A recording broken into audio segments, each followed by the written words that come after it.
Hello बच्चों, good morning, good evening सबको। आगे आज हम लोग बेटे नया चैप्टर पढ़ने चल रहे हैं, इलेक्ट्रोमैग्नेटिक इंडक्शन।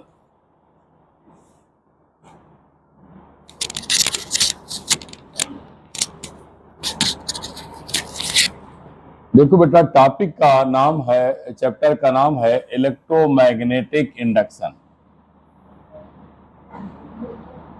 आइए स्टार्ट करें।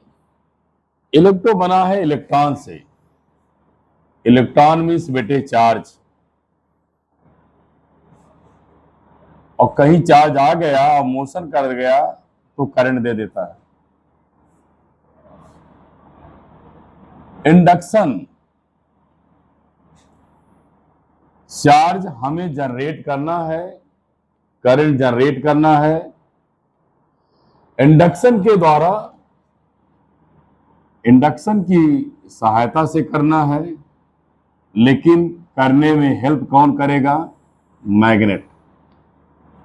इसका मतलब हुआ बेटे कि चार्ज करंट जनरेट कराना है इंडक्शन के द्वारा, प्रेरित कर करके, इंड्यूस करा करके। किसकी हेल्प से? मैग्नेट का।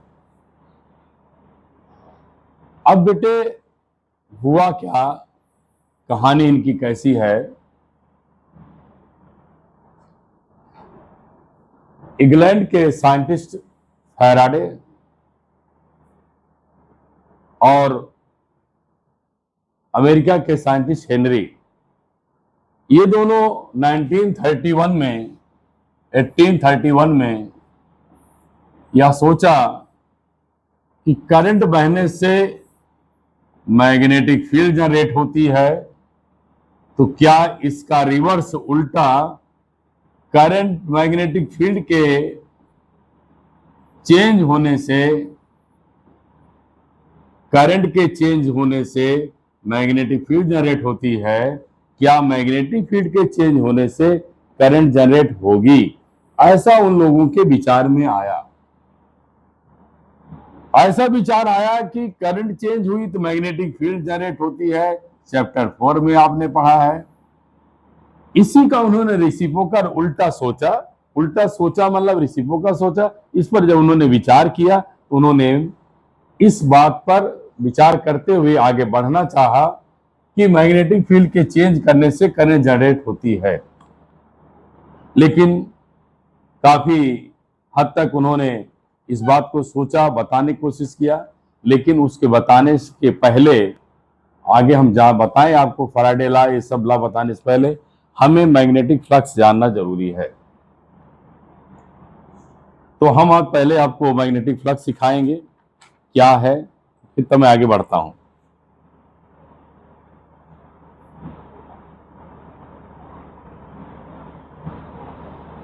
आइए देखिए मैग्नेटिक फ्लक्स क्या है।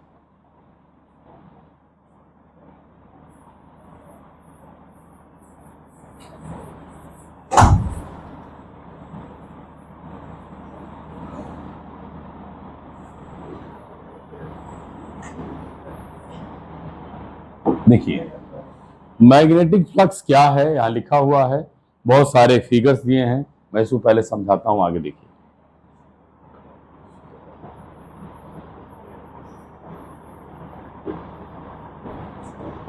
मैग्नेटिक फ्लक्स वो बेटे हम फाई से डिनोटेड करते हैं।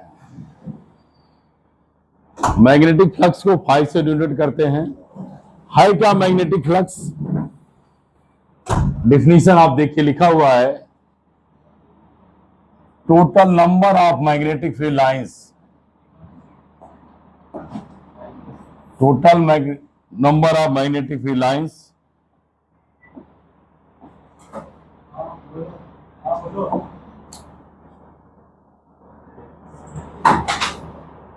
total number of magnetic field lines, total number of magnetic field lines passing any surface area normally is known as magnetic flux.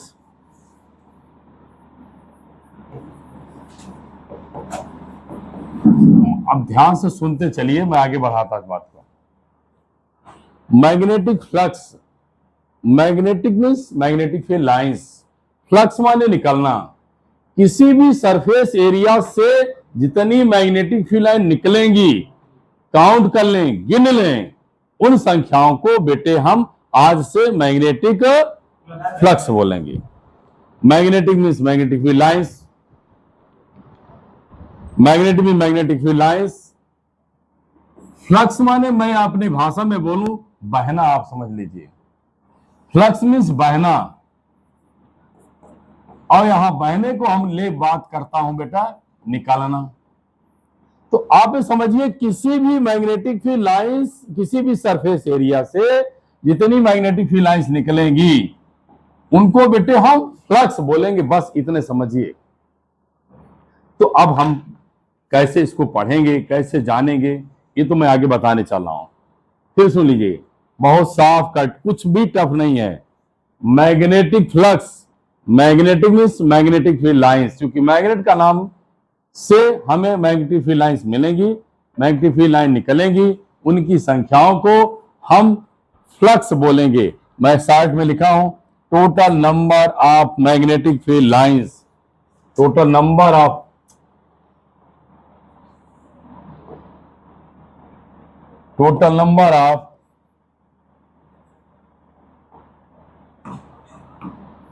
total number of magnetic field lines passing normally is known as magnetic flux। मेरी बात ध्यान सुनना, इसका जो गुड़ बात है, जो इंपॉर्टेंट बात है, हम मैग्नेटिक फील्ड लाइंस को लेंगे किसको, जो नॉर्मल निकलेगा, बाकी सबको छोड़ देंगे, बाकी से हमसे कोई लेना देना नहीं है। ये दिमाग बैठा लो। फिर सुन लीजिए, अगर मान लेते हैं कोई पूछता मैग्नेटिक फ्लक्स क्या है, आप सामान्य भाषा में बता दीजिए, भैया किसी भी सरफेस एरिया के परपेंडिकुलर जितनी मैग्नेटिक फील्ड लाइन बाहर निकल जाएंगी उनको हम गिन लेंगे, बटोर लेंगे, इकट्ठा कर लेंगे, उनकी संख्याओं को हम फ्लक्स बोल दिया करेंगे। बात खत्म हो गई। अब आगे चलते हैं, फिर मैं आगे बात करता हूं क्या बताने चाह रहा हूं। आइए ध्यान से सुने, क्या हम बता रहे हैं, क्या आप सिखाना चाह रहे हैं। पहली बात समझिए आप, ये आपका कोई सरफेस एरिया है। अब सरफेस एरिया ले लिया, मैं उसको आपको दिखाना चाहता हूं।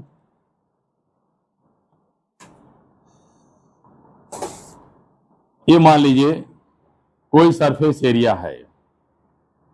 इस सरफेस एरिया को आप देख रहे हैं, एक छोटा सा आपको वॉच घड़ी का निशान साइकिल बना हुआ है। इस छोटे से भाग को जब लेंगे आप,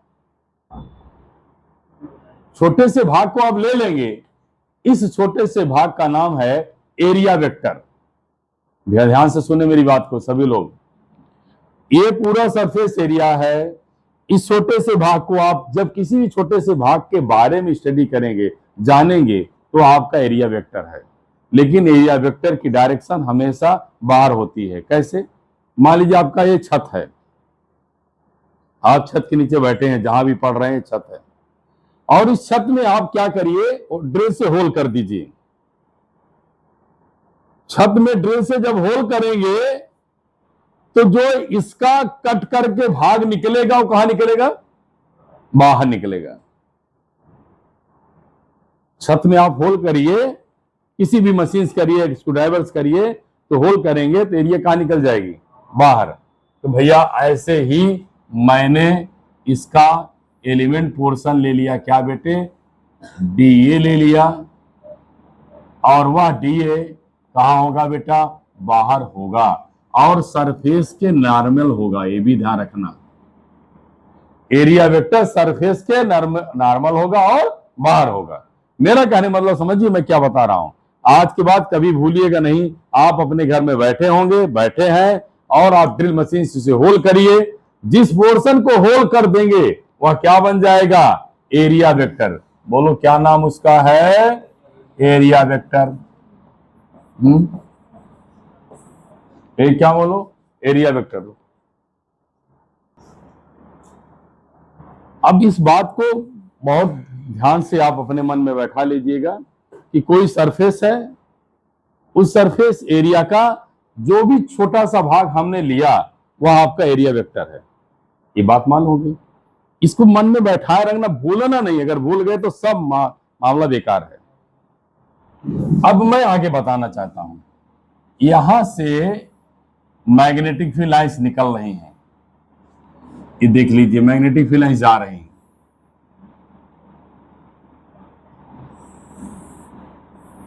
ये मैग्नेटिक फील्ड लाइंस है, और मैग्नेटिक फील्ड लाइंस यहां से थीटा एंगल बना लिया। क्या बना लिया? Theta angle. जब ये थीटा एंगल बनाती हैं, magnetic field line theta angle बना लेगी,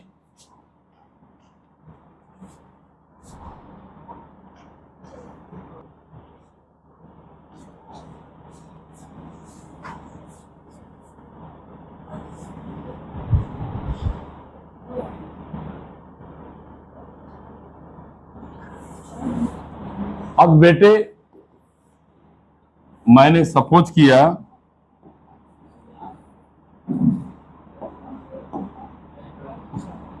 कि कोई ये एरिया वेक्टर है,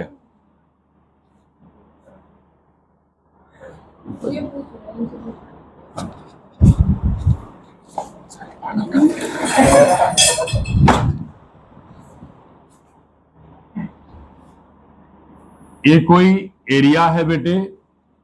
ये एलिमेंट पोर्शन जब ले लिया तो एरिया वेक्टर बन गया। इसी में अब ध्यान देना मैं क्या पढ़ा रहा हूं। अब मैग्नेटिक फील्ड लाइंस यहां से चलती हैं, मैंने यहां से थीटा एंगल बना दिया। अब मैग्नेटिक फील्ड लाइन दो कंपोनेंट में रिजॉल्व हो जाएंगी। पहला क्या? बी कॉस थीटा, दूसरा क्या? B sine theta. अब यहां जो मेन बात आपको मुझे समझाना है और समझने की कोशिश करिएगा कि मैंने अभी डिफिनीशन बताया था कि जो मैग्नेटिक फील्ड लाइंस सरफेस के परपेंडिकुलर निकलेगी उसी को हम फ्लक्स बोलेंगे। बात हुई है।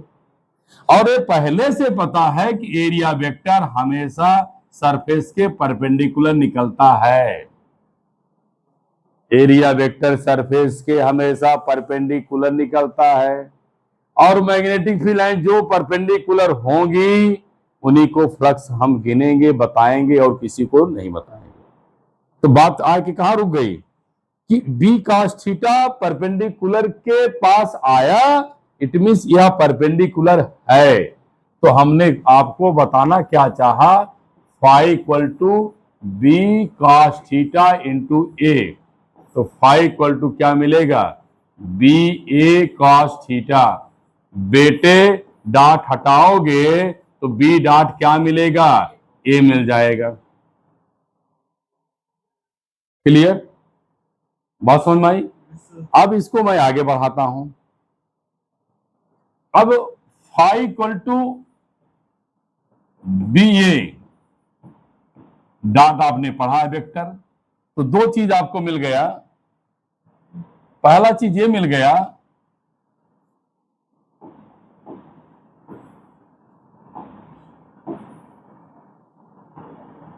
बी डॉट ए मिल गया।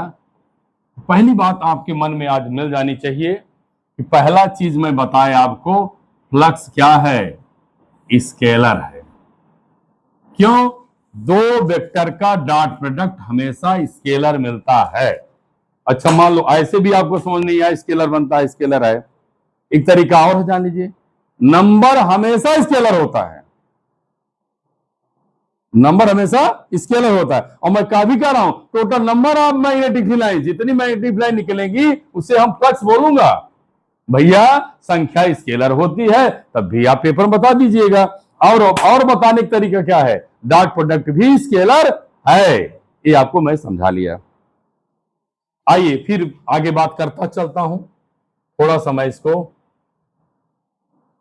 और अच्छी बातें बता दूं, ध्यान से सुनेंगे। हर यूनिट को आप एसआई और सीजीएस में पढ़ते हैं ना। तो चलिए पढ़ते हैं, तो आइए सीखें फिर। एसआई यूनिट और CGS unit, phi equal to B dot A. भैया मैग्नेटिक फील्ड की यूनिट टेस्ला, एरिया की क्या, मीटर स्क्वायर। अब पूरे इस यूनिट को हम वेबर भी कहते हैं, और शॉर्ट में इसे हम बिटिया बेटे जो बैठे हैं कोचिंग में सुने, इसको डब्ल्यू भी लिख देते हैं। तो फ्लक्स की यूनिट कोई पूछेगा आज से क्या बताएंगे, वेबर। क्या बोलेंगे, वेबर। कैसी क्वांटिटी है, स्केलर। अब आइए सीजीएस में, फिर भैया आप लिखिए फाई इक्वल टू क्या, बी ए, लिखे रहिए, कोई दिक्कत नहीं। अब आइए मैग्नेटिक फील्ड की यूनिट सीजीएस में क्या लेंगे। सीजीएस में मैग्नेटिक फील्ड की यूनिट होती गॉस जी, और इसकी क्या होगी आपकी, सेंटीमीटर स्क्वायर। सीजीएस यूनिट में आप जब चलेंगे तो क्या होगी बेटा, गॉस, और क्या हो जाएगा, मीटर स्क्वायर। जैसे इसके पूरे नाम को टेस्ला मीटर स्क्वायर को वेबर लिखते हैं, इनको पूरे नाम को मैक्सवेल लिखते हैं। क्या लिख दिया इसको नाम, मैक्सवेल। अब आपके मन में आया, क्या मैं एसआई और सीजीएस के बीच में रिलेशन निकाल सकता हूं? हां, निकाल सकते हैं। कैसे, यहां आइए, फिर मैं आगे ले चल रहा हूं। Phi equal to tesla metre square आपकी एसआई यूनिट है, phi equal to gauss centimetre square CGS unit है। तो और इससे मैंने क्या लिखा था बेटा, टोटल आपको बता दिया था। इसका दूसरा यूनिट आप वेबर भी लिख सकते हैं, इसको ऊपर लिखा हुआ है मैक्सवेल भी लिख सकते हैं। अब मैं एक वेबर, यहां लिखा वेबर, और यहां लिखा क्या, टेस्ला मीटर स्क्वायर। यहां लिखा वेबर। एक टेस्ला में कितने गास होंगे, ध्यान सुनना। अब मैं एसआई से सीजीएस में आ रहा हूं।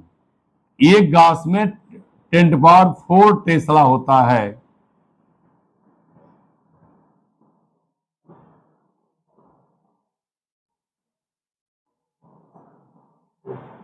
ठीक है,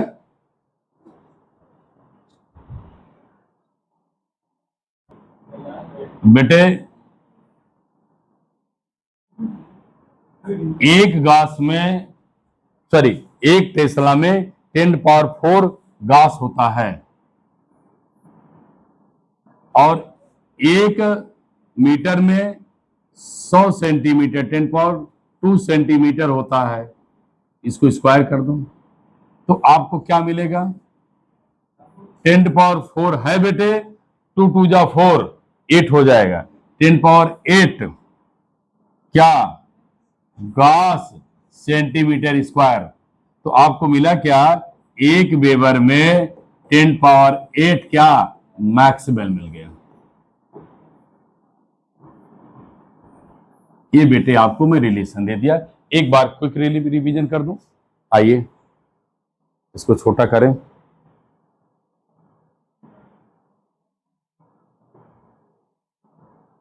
बड़ा कर रहे हैं सर।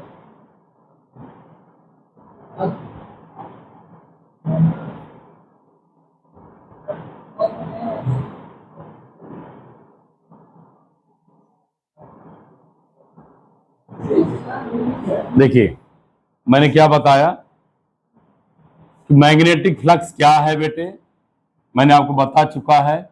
मैग्नेटिक फ्लक्स क्या है ये दोबारा फिर बता दूं। Total number of magnetic field lines किसी भी सरफेस एरिया के किसी भी सरफेस एरिया के परपेंडिकुलर जितनी निकलेंगी उन्हीं को फ्लक्स गिनेंगे। अब पूछोगे क्या जो नहीं निकलेंगे उनको भी गिनेंगे? नहीं गिनेंगे। जो परपेंडिकुलर उनको गिनेंगे, जो नहीं निकलेंगे उनको नहीं गिनेंगे। चलिए अब बात आगे आ गई, एरिया वेक्टर बता दिया सरफेस के परपेंडिकुलर और बाहर होता है। अब magnetic field line area vector से कितना एंगल बना लिया? थीटा भैया। तो क्या बनेगा? B cos theta. क्या मिलेगा? B sine theta. तो क्या लिखा?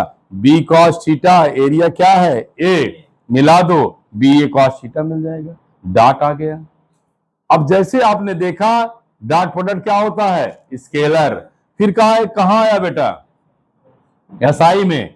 मैग्नेटिक फील्ड की यूनिट टेस्ला मीटर स्क्वायर, पूरे क्या बोला? वेबर। चलो सीजीएस में गॉस सेंटीमीटर स्क्वायर। फिर क्या लिख दिया इसको? मैक्सवेल। एक फ्लक्स को लिख दिया कहा? एसआई में। ये यहां पर लिखा हुआ है, एक वेबर में टेस्ला मीटर स्क्वायर होता है, और टेस्ला को 10⁴ गॉस लिख दिया। मीटर क्या लिख दिया? सेंटीमीटर में 10 कितना हो जाएगा? 8 गॉस सेंटीमीटर के स्क्वायर। और गॉस सेंटीमीटर स्क्वायर जैसे मिलता है इसे फिर मैं मैक्सवेल बोल दिया। क्या समझ में आया? बोलो आया? चलिए उसके बाद आप फिर आगे मैं बढ़ूं।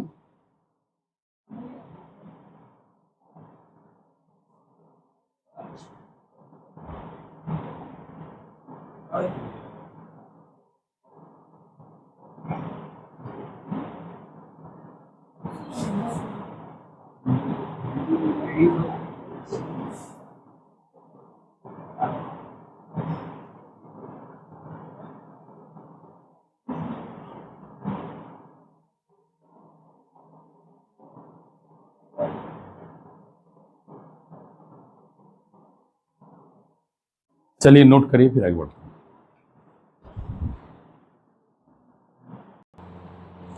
अब बेटे मैं आपको जो फ्लक्स पढ़ाया है उसको डिफरेंट केस पे लेके आया है फिगर में समझाने के लिए।